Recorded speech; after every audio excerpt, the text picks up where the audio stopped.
Hi, welcome everyone. Still have some music for the latecomers. My name is Alana Silber, and I am the CEO of Sharsheret. We are the National Jewish Breast and Ovarian Cancer Organization. I am really glad to see you all, and I know some of you on the call are sharing this recording with others afterwards because this is a tricky time for some people with young children. So I really appreciate those of you who will be sharing this recording. So this webinar about parenting during cancer and COVID-19 is being recorded. We are mindful of your privacy, so if you would like to participate in this anonymously, please feel free to. Most of you have done this to put your videos, take off the video, and you can change your name. We do have a chat button, chat open. You can add questions along the way. But we're recording this for people can access it when it's a time that's most convenient to them. I mean, this topic is huge. The stress from so many different angles. Being a parent is stressful just to begin with, managing kids, and then managing them with so many of us sheltering in place and so many of us working from home. And now because of Corona, and then also to be dealing with a cancer diagnosis and treatment. There's a lot going on, and to have the opportunity to hear from experts in the field on how to manage all the different components of what we're dealing with is tremendously important. So we are very grateful to have Dr. Lewis and Dr. Tercyak here with us. I also want to remind those of you on the call that as this pandemic continues and as your cancer journey goes on, Sharsheret has an incredible team of social workers and a genetic counselor who are available and eager to speak with you about parenting through cancer and really any of the issues that you are trying to manage. You are not alone. We are here for you. Our number is 866-474-2774. You can email us at clinicalstaff@sharsheret.org. You can also find us on Facebook, Instagram, really wherever you are, we are. In addition to that, for those of you on the call today, we have a special program called BusyBox. BusyBox addresses the needs of parents who are raising young children through cancer, through their own cancer. So these are toys and games to keep kids busy while mom's at the doctor or resting after treatment. And resources to help through parenting. Some of the things that we'll be mentioning on the call today will be also included in those resources. So if you would like to order a free BusyBox, it will be delivered to your house and tailored to the age of your children. There is a link that's going up in the chat, and you can order this resource. It's tremendously helpful to get this mailed to your house, and the kids will like it and you will like it, and it's a starter of conversations, and you can reach out to us. And I just want to give a couple of thank yous. Sharsheret's doing these webinars over the last few weeks, two times a week, and we really want to thank our sponsors and our partners. So we're partnering with Lombardi Comprehensive Cancer Center at Georgetown University, longtime partners, really instrumental in Sharsheret developing programs for young women. And the Jess at Georgetown University and the Jess and Mildred Fisher Center for Hereditary Cancer and Clinical Genomics Research. The webinar is also sponsored by the Sigmund and Edith Blumenthal Memorial Fund, Daiichi Sankyo, Eisai, GSK, and Seattle Genetics. On the call today, we have two experts, Dr. Kenneth Tercyak. He is a pediatric psychologist and prevention researcher at Georgetown University's Lombardi Comprehensive Cancer Center, and Dr. Julie Lewis, who is a clinical psychologist in private practice in Washington, D.C., who specializes in anxiety and mood disorders in children, adolescents, and adults. So again, if you have questions, put them in the chat. We'll address them at the end of the call after their presentations. And I would like to now turn the floor over to our experts. Thank you. Thank you, Alana, very much. Both Dr. Lewis and I want to extend our thanks and our appreciation to the Sharsheret community for the chance to speak with you today. We all recognize that these are very unsettling times, not just locally, but across the US and around the globe. What began as a national health crisis quickly spread to a pandemic that caused us to retreat from our daily lives in unimaginable ways. And just as some communities were slowly beginning to show signs of recovery and reopening from the novel coronavirus, we were sharply reminded of the divisions and contrasts that still exist in our society. As parents, we're often called on to help interpret what's happening around us in our lives and the lives of our children. Now, undoubtedly, COVID-19 has caused some fear and anxiety and uncertainty in all of us, including our children. And during these stressful times, no matter what their age, we want you to remember that children appreciate understanding, and we want to have some fundamentals to be able to give some backdrop to this circumstance. So what am I referring to? I'm referring to kids needing to know things like, am I safe? Are my parents and is my family safe? And how will this situation influence my daily life? Now, not all children will or can choose to express themselves through their words. In fact, we often need to help children identify and to label what they're feeling and to translate their feelings from how they're behaving. What we do and what we say as parents every day, and especially now, matters, and really during these moments. With these fundamentals, we hope that this webinar is going to offer you and your family some additional guidance and some reassurance for your children, when and where possible, both about cancer and about COVID-19.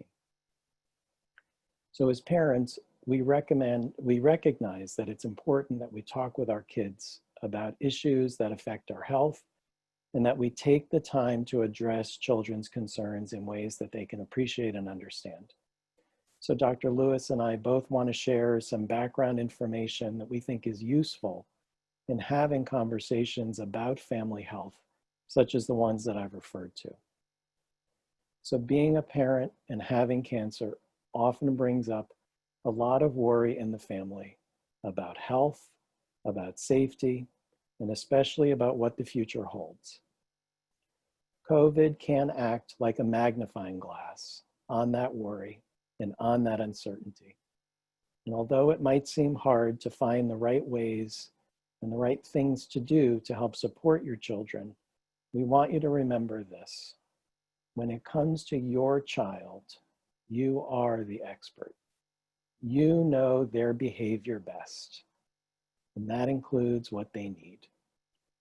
Children of different ages are going to adjust in different ways, and they will often surprise us with their insight and their perspective, and of course, their honesty.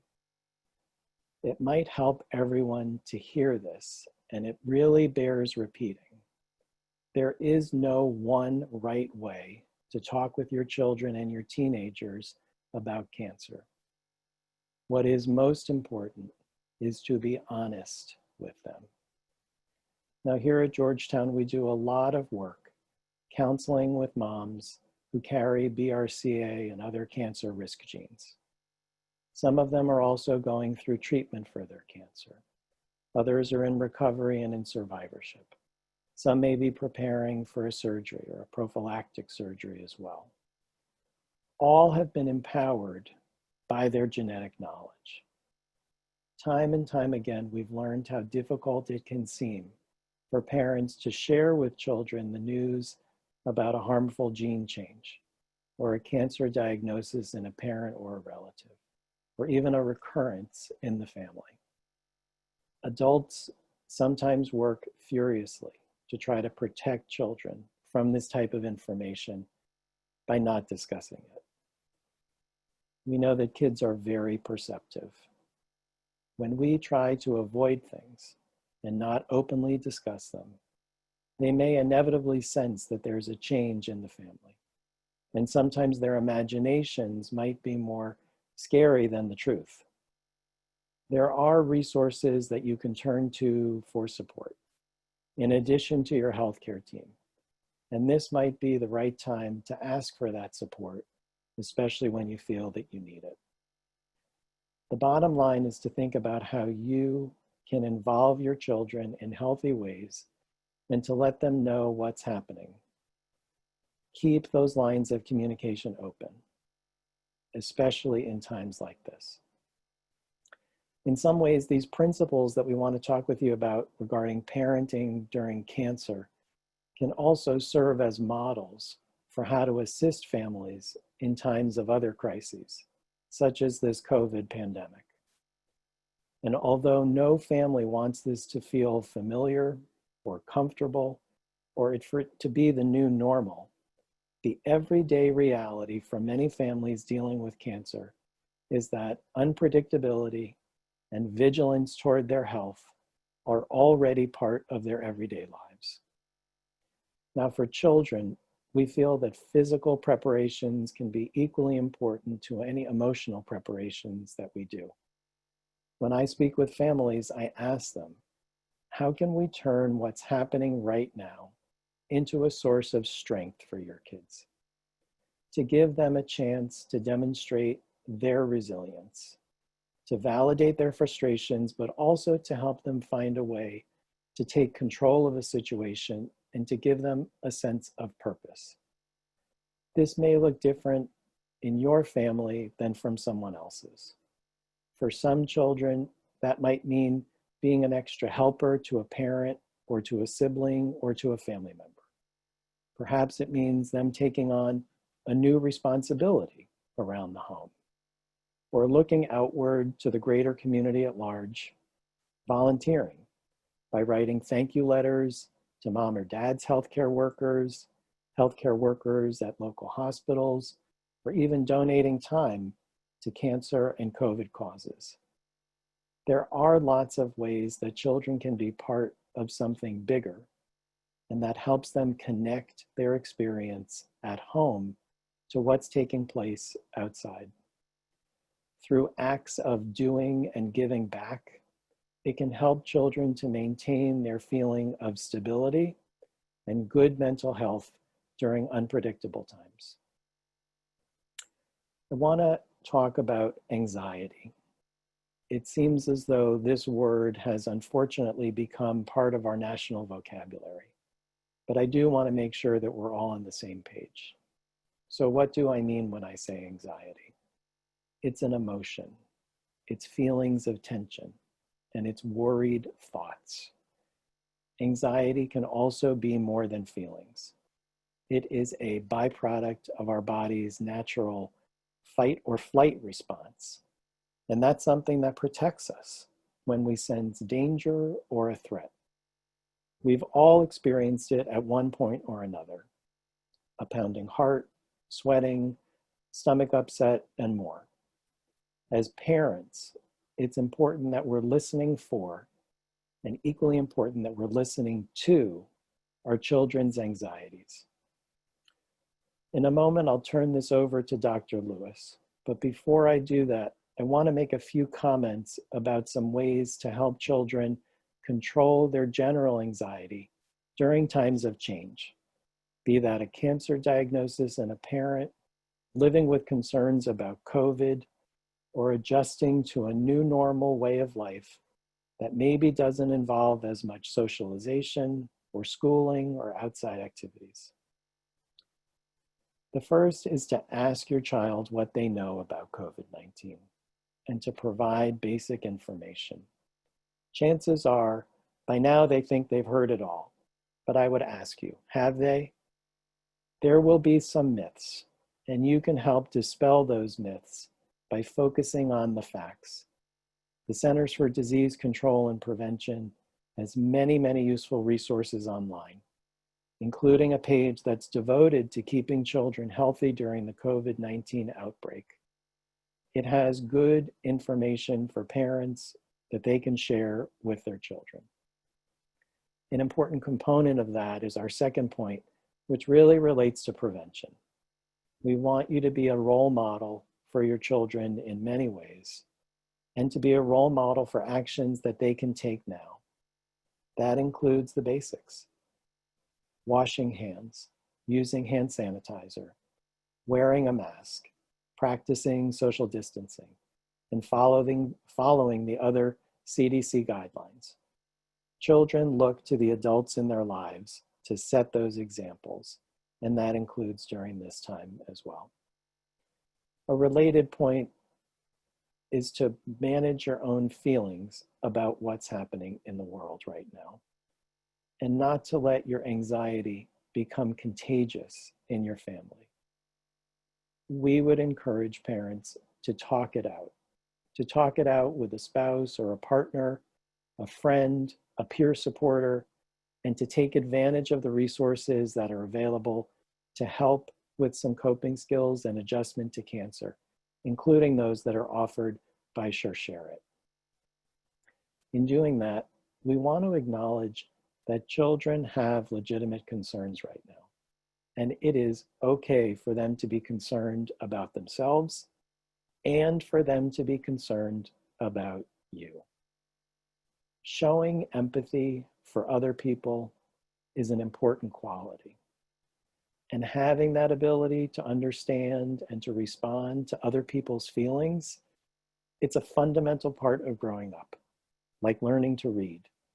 And in fact, it can often lead to positive change, and it can elevate the dynamics in our relationships. With that in mind is our last point, and that is to be open to more questions as situations change, and provide realistic, grounded reassurance. I know this is not the first hard situation that you as parents have had to live through, or your child has had to live through, or that your family has faced. Maybe not on this magnitude, but you have had examples in the past that you can draw on.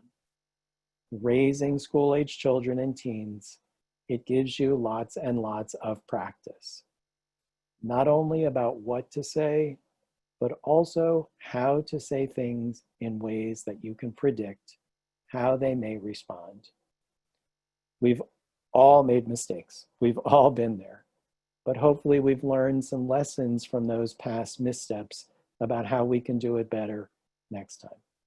So I would ask, what lessons have you learned previously that you can apply here? And if you can't think of any, then how can you educate yourself as a parent to get the information that you need to keep those lines of communication open with your child? Again, there are many, many good resources out there, including Sure programs, participating in webinars like this and other opportunities, connecting with your healthcare team, talking with the people who are in your network and in your community, and even online, who are available to support you and your child in your journey together. I'd now like to invite my colleague, Dr. Lewis, to share her thoughts on this and to offer some additional discussion points and strategies, both for managing anxiety, but also for recognizing the warning signs of increasing stress in children. Thanks, Dr. Tercyak, and thank you all so much for inviting me today. I've been really excited to share some thoughts with all of you. As Alana said, I'm in private practice in Washington, D.C., and I work with kids and teens and adults. And one thing that's really struck me in the last few months with working with my clients is that the parents of young kids have had just a really, really hard time. It's just so hard to be a parent right now of young children, especially if you're also working, and certainly if you're also trying to manage cancer at the same time. So I just sort of wanted to say that I really empathize with what everybody is dealing with.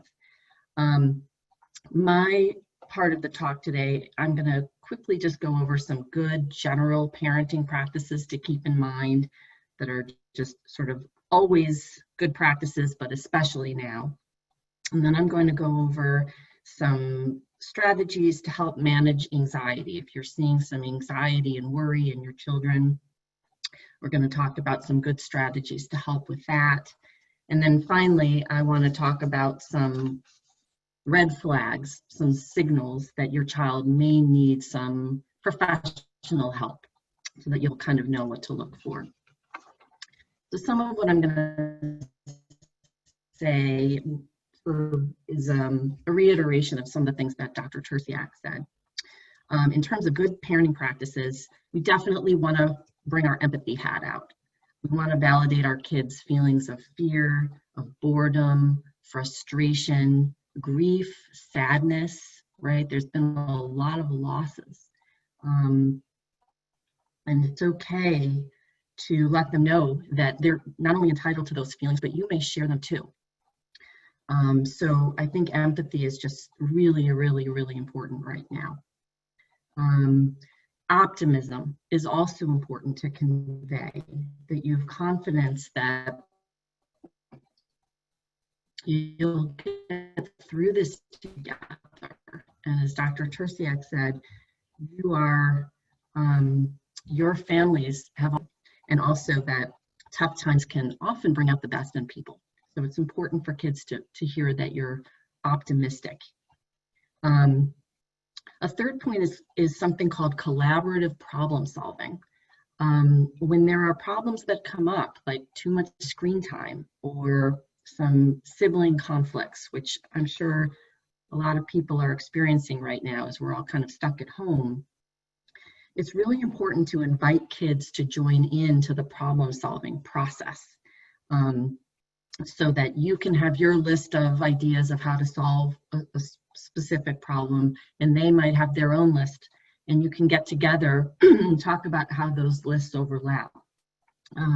This teaches kids a lot about flexible thinking, and it also significantly increases their buy-in to whatever resolution you come up with if they've been part of that problem-solving process. Another point is flexibility. You don't have to throw your parent book out the window right now, but this is definitely a time for maximum flexibility and, you know, being flexible about some of your usual rules. Again, back to screen time and watching TV and things like that, knowing that this is hopefully temporary, and you can always make adjustments later. It's okay to not be your sort of best parent right now in terms of all the rules that you have thoughtfully come up with for your children. And finally, as Dr. Tercyak said, please take care of yourself. It's so important that you get support, social support, and exercise and things you need to do for stress management, both so that you're resilient physically and emotionally and can model good coping for your children. Now I'm going to talk about some good strategies to help manage anxiety if you notice that your child is anxious or worried, or you suspect he or she might be. Call them the 3 C's: containment, control, and calm. And those are just sort of umbrella terms for a grouping of strategies. First, containment. One of the things I do in my practice a lot with children who are worried is we externalize it. We give the worry voice a name. In this case, maybe the corona bully would be appropriate, but they should come up with it themselves. And you can tell kids that corona bullies, or their worry voice, tend to catastrophize, which is a big word for just saying, imagine the worst case scenario. And so you can talk to them about what their worry voices say. Worry time is a strategy that I use a lot for kids who have a lot of worries, where you might schedule worry time with your child once or twice a day to talk about their worries. And that way you can help contain the worry as opposed to kind of trying to talk about it all day long. So you can schedule worry time, and the child can come to you and you can talk about what their worries are, and you can offer them some reassurance during that time. And then you can reverse roles so that you're the worrier and your child is the one who's listening and kind of offering reassurance. And again, reassurance, again, using facts, not just, oh, everything's going to be okay, but facts, things you know about what's going on with the virus and what's going on in general. So you can use that worry time to help your child with those worries. Sometimes it's helpful for kids to keep journals or logs of their worries, and then they can refer to that journal or that log during worry time. But they have, again, the idea is containment. You're helping them find a way to download those worries and keep them to specific times during the day so that they don't spill out all the time and interfere and interrupt what their activities are. I would also really recommend limiting and monitoring their exposure to news, especially young children. They may not know how to put the news into some context. And so we just want to be really mindful of what they're being exposed to or what they're hearing from other children or social media if your children are doing some of that. And the last point in terms of containment is to continue old routines as much as possible. So things like bedtime and wake time and meal times. Kids really, really crave structure and routine, and it's very reassuring to them to know that they're kind of their general daily milestones are happening. It's also really, really nice to have some new routines right now in this context that you can keep up with, like Taco Tuesday or family game nights or special TV shows or things like that, or even writing in a gratitude journal together as a family. So old routines and new routines, but the emphasis here is on routine and structure. The second umbrella strategy of strategies is control, which is a way of sort of managing the uncertainty that we all feel right now by focusing on where we have control.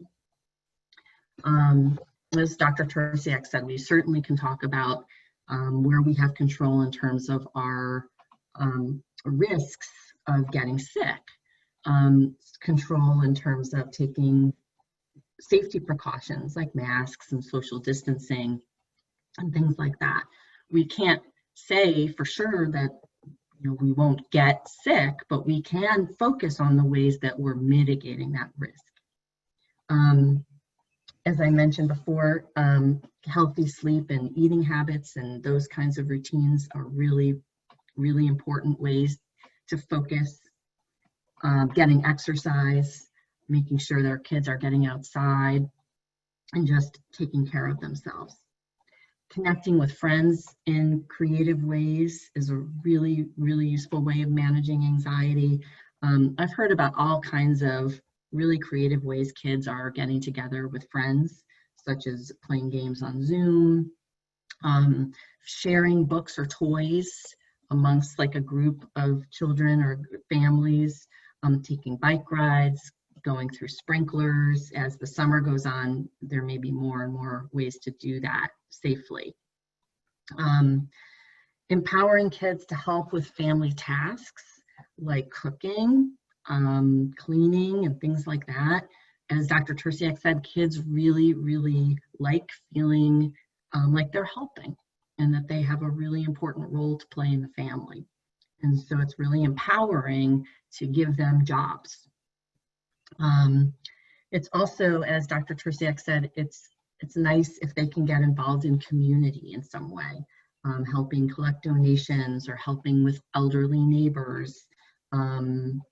It just really, again, increases their self-efficacy to feel hopeful. It's just something they can do to take some control over a situation where there is so little control. And then finally, be creative. There are some really neat things that have come out in the last couple months that are available to kids and to all of us, like a virtual museum tour, things online, planting a garden now that it's summer, buying something new like a new gadget for the kitchen or a slip and slide for the backyard.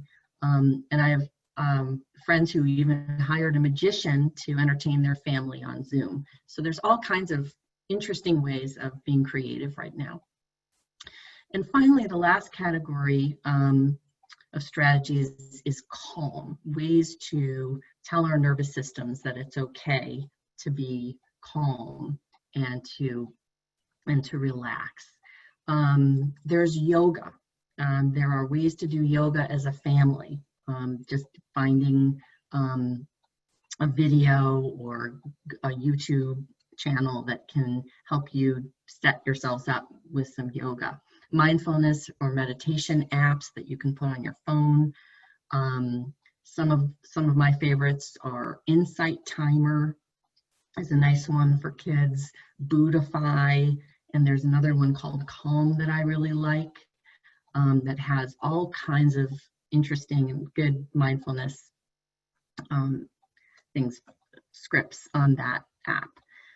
There's belly breathing, which is something that I do a lot with kids. That slow abdominal breathing is a great way to alert your brain that it can relax. I love blowing bubbles with kids. When you blow bubbles, you are taking that slow abdominal breath, and that's a great way to teach kids how that would feel.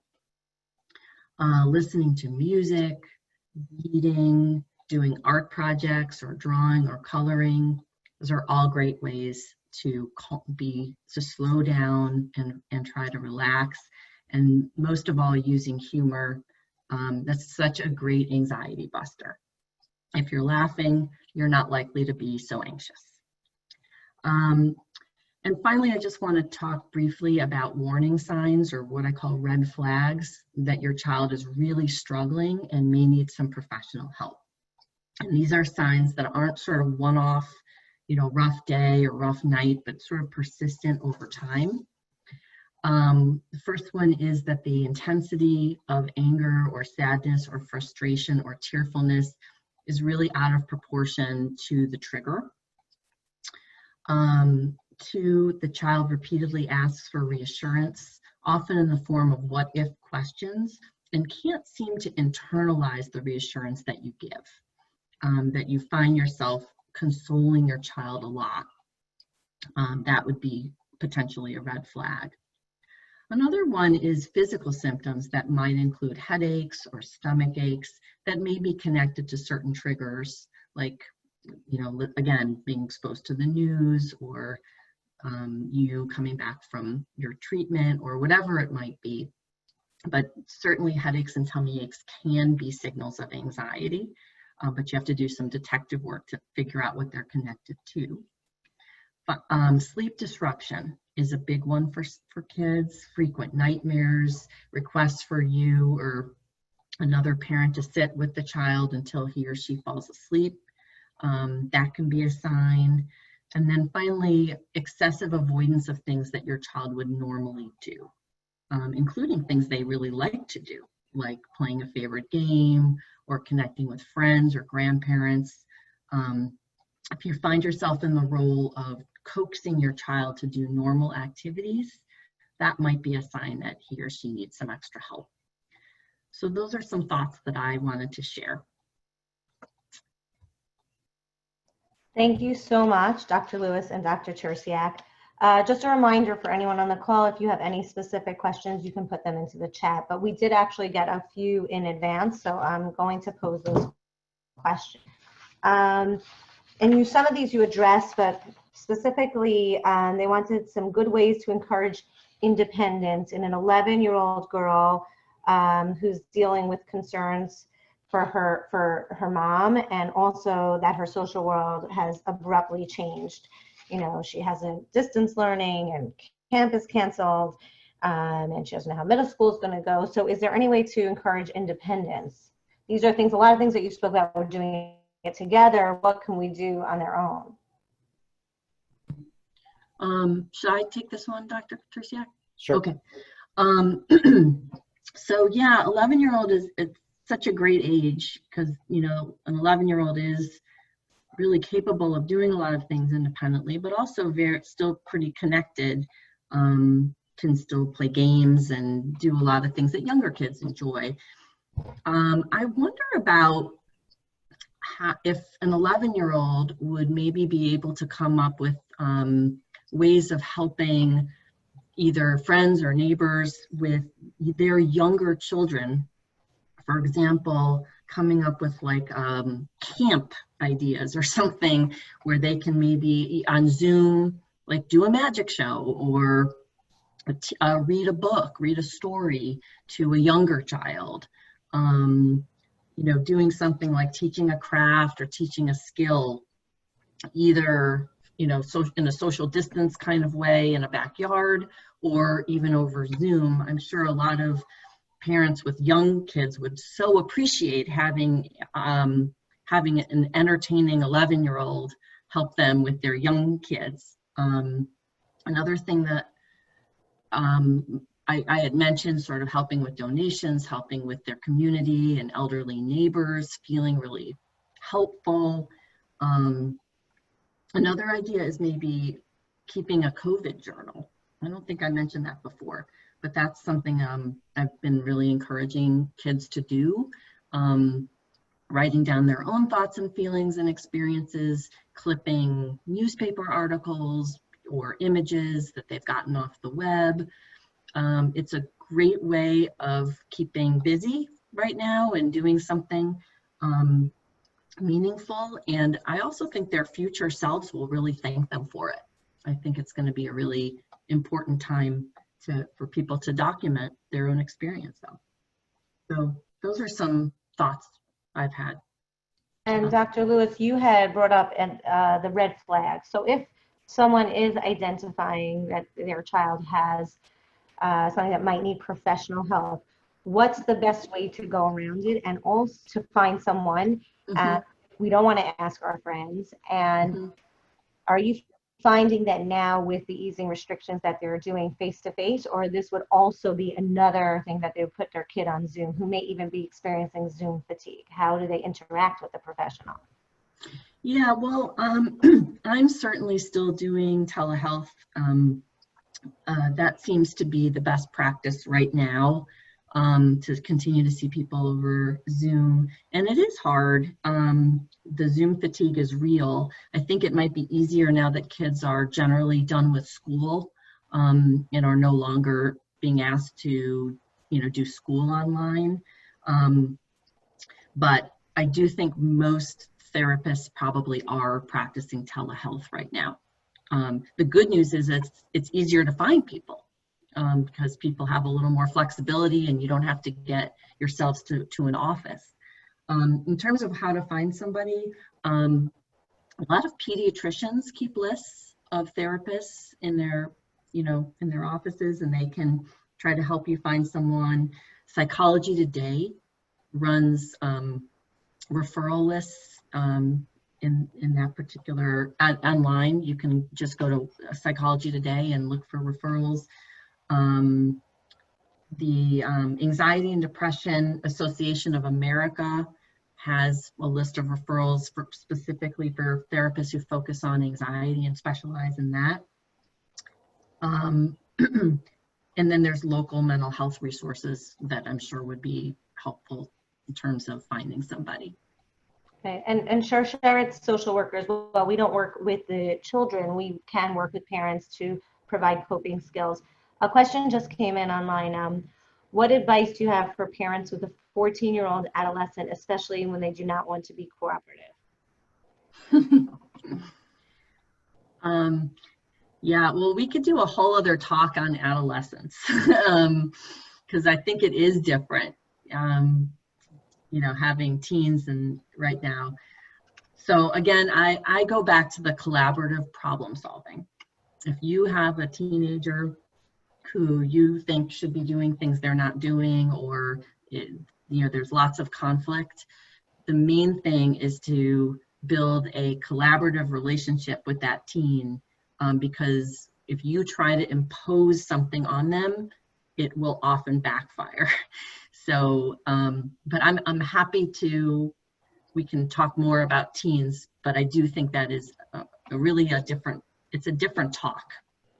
Right. And then another question came in of someone who has a younger child, I think middle school also, who is having fits and needs some immediate way to calm the kid down? Like overall, the calm and all that is helpful, but what about in the moment? Is there something that you could recommend? I know that at Sharsheret sometimes our social workers offer metaphors and other ways to address it. Is there something in the moment? Because there's a lot of anxiety because mom may not be as helpful as she normally would be because she's dealing with her own issues and the kid is having a fit. And what do you do to dissipate that in the moment? Yeah, I mean, that might be, it might be really helpful to work with somebody around that, because I would really want to know what the triggers are and what the patterns are. There may be, there may be a lot that might be helpful in knowing what leads up to it, because basically it's really hard to sometimes in the moment when somebody's at code red to calm them down. It's easier if you can be more preemptive and proactive if possible. That being said, I still like my belly breathing. If the child is willing, even if you hold your child and start doing deep breathing together, where you're doing the breathing and you're just holding your child, you're not talking, you're not trying to persuade them of something or do anything, you're just holding your child and breathing. And eventually they will calm down and start matching that low, slow breath. But I would encourage that the person who asked that, maybe there may be more that could be helpful in terms of understanding more about the particular situation and context. Right. Okay, so we're almost out of time, but we had some other questions that came in, but I think Dr. Lewis and Dr. Tercyak covered it in their presentations.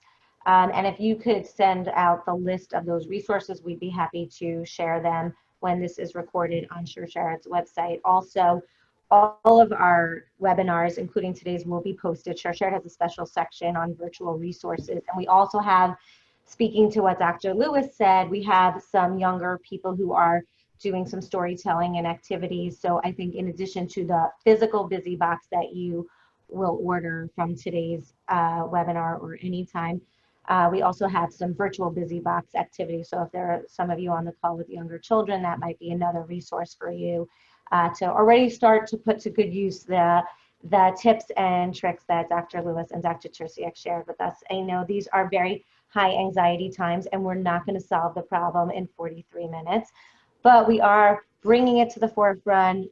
COVID-19 has wreaked havoc on all our lives and mental health has taken a huge hit. And this is real and it's something we need to talk about. So just having you on the call today is the first step. We are here for you. We continue to be with you. Even though we all are apart, we're here for you.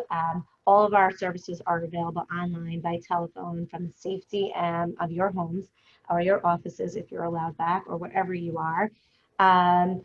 You definitely should refer those of you who mentioned that you can't have your friends on at this time of day. Please remind them of this webinar. We'll also send out a reminder.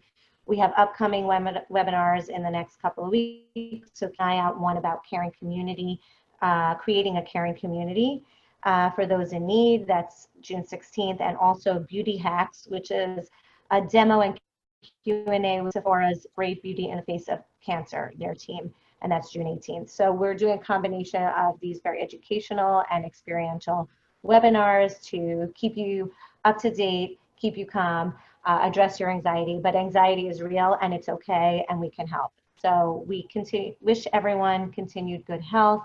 Please feel free to order your busy box. Thank you for sharing other issues and other sessions. We see that and we will be happy to address those in an additional webinar. So thank you, Dr. Tercyak, Dr. Lewis. Thank you for the work that you do and for giving us your time today. And we look forward to continuing the conversation. Have a great day. Thank you. Bye-bye. Thank you.